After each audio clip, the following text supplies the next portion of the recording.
Hello mga guys, kumusta kayo? Welcome sa Chef Joy TV. So for today's video, gagawa tayo ng nigiri. So gagamit lang tayo dito ng chotoro, ay yung medium fatty tuna. So ihiwa lang tayo ng 2 hiwa kasi tayo lang naman ang kakain. So yung one side, i-score lang natin mga guys para mayroon siyang design. So after nun, siyempre kailangan natin linisin yung ating gamit. Sa platings naman natin mga guys, simple lang, kukuha lang tayo ng bamboo leaves, yung tinatawag na sasa. So yan yung magiging parang pinaka-underliner natin as part of the presentation. So after nun, kailangan lang natin basahin yung ating kamay para mag-moist. Para pag naglagay na tayo ng rice sa ating sushi, hindi dumikit yung rice sa ating kamay. So yung rice na ilalagay natin dito mga guys is about 10 grams ng rice. So maglalagay lang tayo ng wasabi bago ang rice. Pagkalagay sa rice mga guys, i-press lang natin ng konti, tapos babalik ta rin. Tapos i-press natin yung magkabila ang gilid.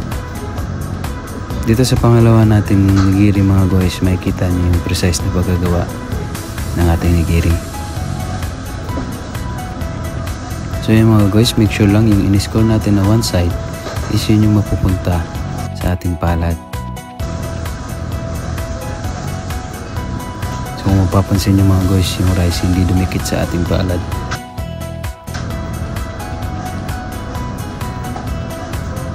So pagkalagay ng wasabi, lagay natin sa gitna, susunod natin yung rice. At lalagyan natin ng konting hole, may maliit na butas. So babalik rin natin at ipipress natin yung gilid. Konting drama lang mga guys. Iba't ibang chef, iba't ibang style ng paggawa ng nigiri. So ayan, tapos na ang ating nigiri. So ngayon, lalagyan naman natin siya ng wasabi. At sa kabila naman, lalagyan natin siya ng pickled ginger, yung tinatawag na gari shoga. So dito sa amin mga guys, nilalagyan namin ng toppings yung mga nigiri.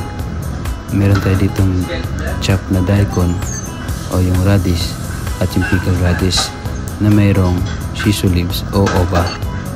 Depende sa inyo mga guys kung anong gusto nyo ilagay na toppings. So ayan mga guys, tapos na ang ating nigiri.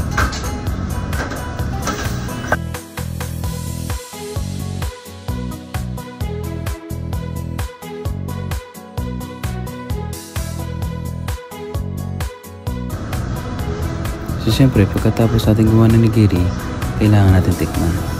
So pag sa pagkain ng nigiri mga guys, make sure lang nang ididip nyo sa soya sauce yung isda, hindi yung kanin, para hindi mahulog yung kanin doon sa sausawan.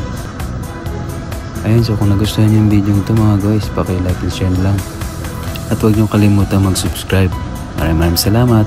Paalam.